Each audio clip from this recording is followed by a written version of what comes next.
Yes Bujji, here it is part 2. Last వీడియోలో చెప్పినట్టు మనం దీన్ని డైనమిక్‌గా చేద్దాం అనుకున్నాం కదా! సో, దీనికోసం ఒక వేరియబుల్ తీసుకుందాం. స్క్రీన్‌షాట్ ఫోల్డర్ అనే ఒక వేరియబుల్ తీసుకున్నాను. ఇక్కడ నేను ఆల్రెడీ ఈ పాత్‌లో స్క్రీన్‌షాట్స్ అనే ఒక ఫోల్డర్‌ని క్రియేట్ చేసి పెట్టాను. జస్ట్ ఆ ఫోల్డర్ యొక్క పాత్ మొత్తం కూడా ఇక్కడ ఎంటర్ చేశాను. ఓకే. ఇప్పుడేం చేద్దామంటే ఈ పాత్‌లో స్క్రీన్‌షాట్స్ అనే ఫోల్డర్ ఉందా లేదా అని చెక్ చేద్దాం. ఒకవేళ లేకపోతే మనమే క్రియేట్ చేసేద్దాం. దీనికోసం లెట్స్ ఇంపోర్ట్ ఓఎస్.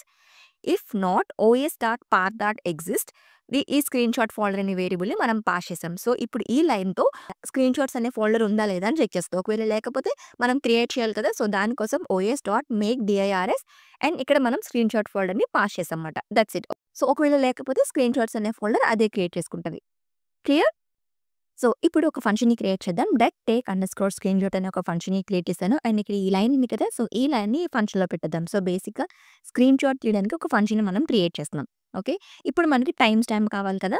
దానికోసం let's import standard Python library time. Import time and timestamp అనే ఒక వేరియబుల్ తీసుకున్నాం. Equal to time dot standard format time అన్నమాట. STRF time. సో, ఇదేం చేస్తదంటే it will converts current date and time into a string. So, ఇక్కడ మనం format ఇవ్వాలి. నేను ఇక్కడ year, month, date _hour, month and second. So, ఈ ఫార్మాట్‌లో మనకి టైమ్ స్టాంప్ అనేది వచ్చేస్తది.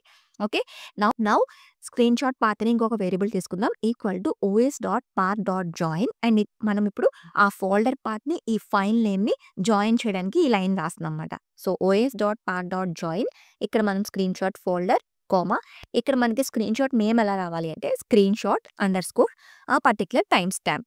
ఓకే. దీన్ని ఇక్కడ ఫార్మాట్ యూజ్ చేసి నేను ఇక్కడ స్క్రీన్‌షాట్ అండర్‌స్కోర్ ఈ టైమ్ స్టాంప్‌ని ఇక్కడ పాస్ చేసాం.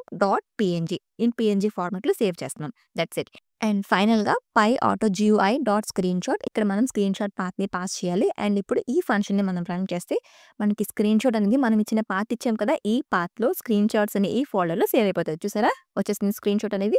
అండ్ స్క్రీన్‌షాట్ నేమ్ కూడా screenshot underscore with the time stamp. Clear? So, ఇలా మనం ఎన్ని స్క్రీన్‌షాట్స్ అయినా తీసుకోవచ్చు. నేను ఎన్ని సార్లు తీసినా కూడా ఆ స్క్రీన్‌షాట్స్ అనేది with that particular time stamp ఆ పర్టిక్యులర్ ఫోల్డర్‌లో అనేది సేవ్ అయిపోతూ ఉంటది. క్లియర్? సూపర్ అక్క. కానీ నాకొక డౌట్ వచ్చింది. మనం స్క్రీన్ షాట్ తీస్తున్నప్పుడు ఒక ఇండికేషన్ లాగా చూపిస్తది కదా! ఏదైనా ఫ్లాష్ లాగా రావడం, ఏదైనా ఇండికేషన్ వస్తే అప్పుడు మనకి క్లియర్‌గా అర్థమవుతది కదా! స్క్రీన్ షాట్ తీసాము అని చెప్పి. దాన్ని మనం చేయగలమా అక్క?